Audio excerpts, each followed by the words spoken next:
Back in the Old West, there were some gunfights that had happened at such close quarters that the muzzle blast actually set the victim's clothes on fire. So the gentleman who fell over dead was found to have his wound either smoldering and smoking, or his vest, shirt, or whatever actually set alight by the blast of the gun that took him down.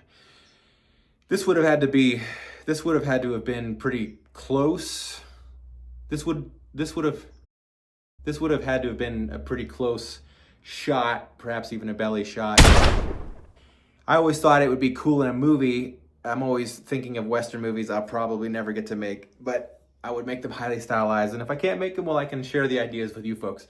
But I always thought it would be cool in a highly stylized and perhaps slightly comedic Western where the bad guy was so cool and bad that after the gunfight, he could bring a cigarillo to his lips and then light it. Now, don't ever put your face close to the muzzle of a gun, okay? Don't ever do this. This is just me thinking creatively and trying to use some movie magic to see if it's even possible. I'm not going to shoot a live round. This is just going to be a blank charge, a black powder blank charge out the end of a revolver near a cigarette. But to get the visuals right, I do need a volunteer to hold the cigarette. There's only one mannequin I would trust for this.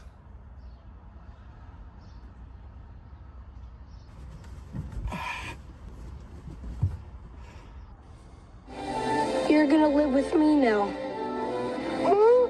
Yeah, I'm gonna take care of you.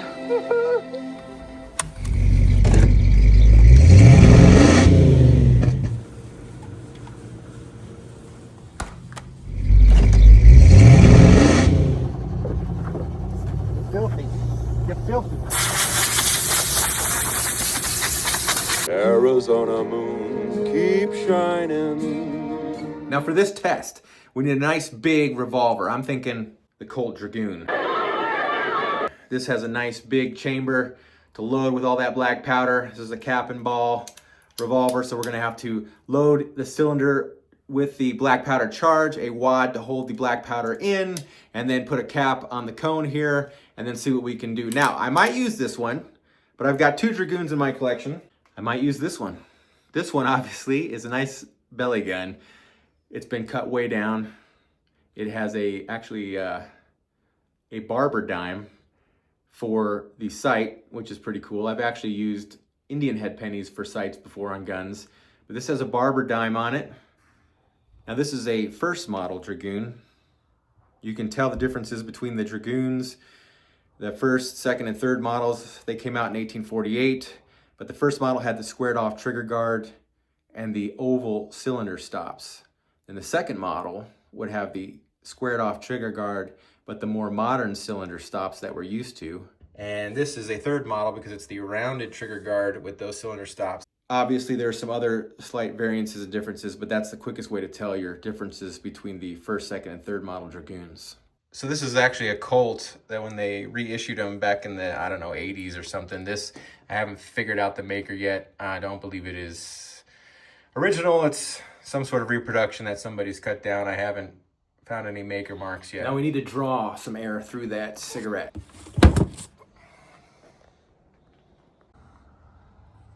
Okay, this stick out proper. I need like a 90-degree fitting.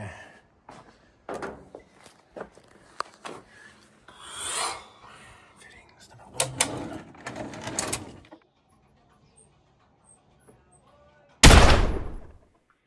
First, a test just to see if it'll really light. Vacuum sucking.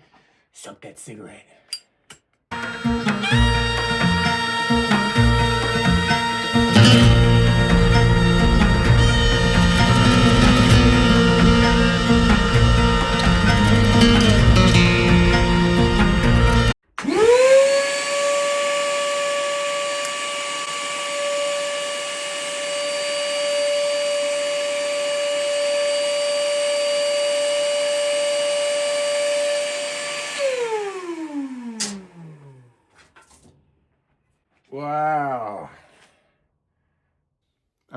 Old West fiction as well. Some of these highly stylized books from the 50s or 40s have such amazing characters in them that make you go, wow, now that is a man's man.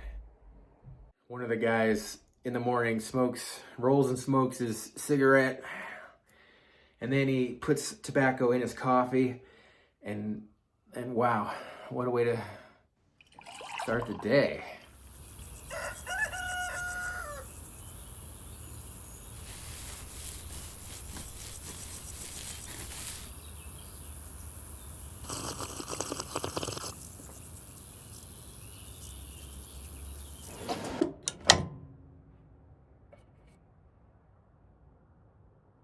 Gonna be shooting towards this Fernie pad, and we're gonna just keep it nice and soggy.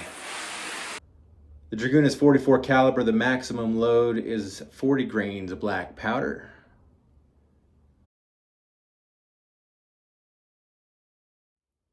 I don't know if we're gonna need 40 grains to do this.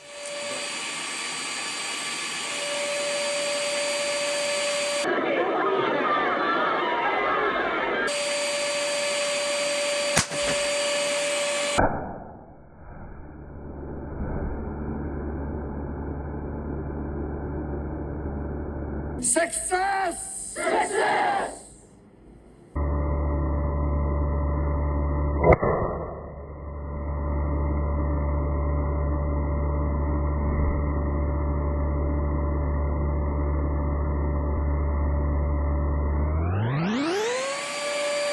Success! I think we'll go 40 grains with this one for a little fun, and a tighter wad. So the wad I've been putting in there has been pretty, not totally, I mean, I'm packing it, but it doesn't look like there's reaching a giant combustion before coming out, and that might be why on the slow-mo you see a flash and then a follow-up flash, because it's just exploding and burning out versus a compression and then pow.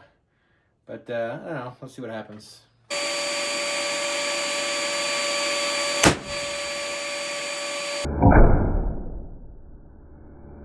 So I'm pretty sure I was holding it off enough, but the blast just broke the cigarette in half. So if I held it a little further off, would the blast not break the cigarette, but then the residual or the burning powder afterwards end up lighting it? I'm gonna try to light it again at 40 grains with the tight pack of wad, but with the snub nose.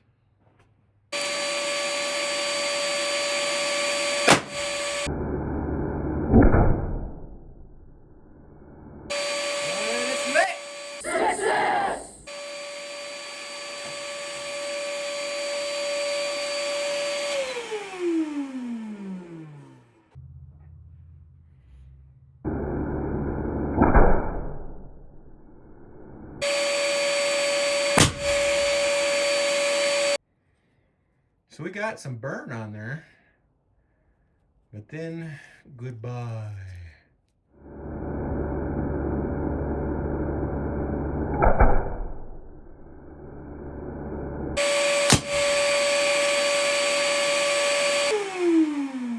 All right, so I got it burnt there, but maybe it was just a hair too far away. So either too close, you blow it off.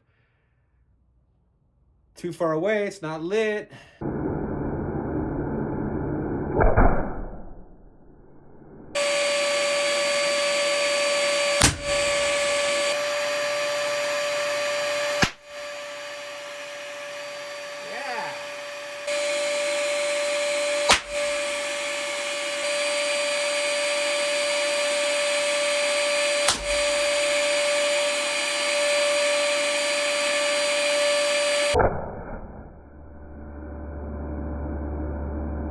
Well, the verdict, I would say, is you got to find the sweet spot. Too close to the cigarette, it'll blow it out of its mouth.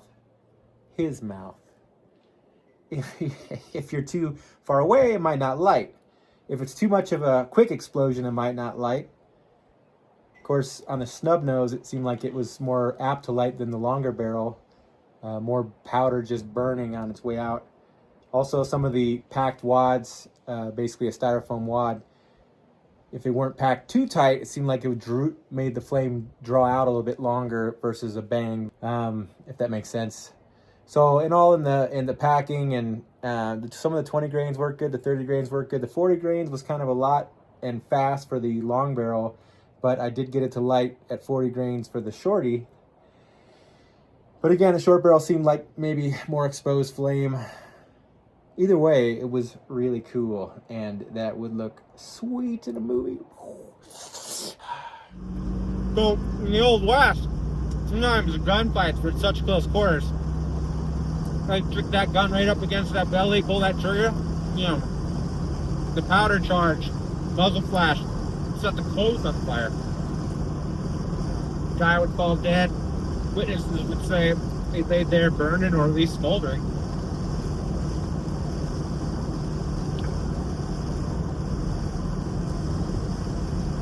You don't even listen. You don't even listen to me.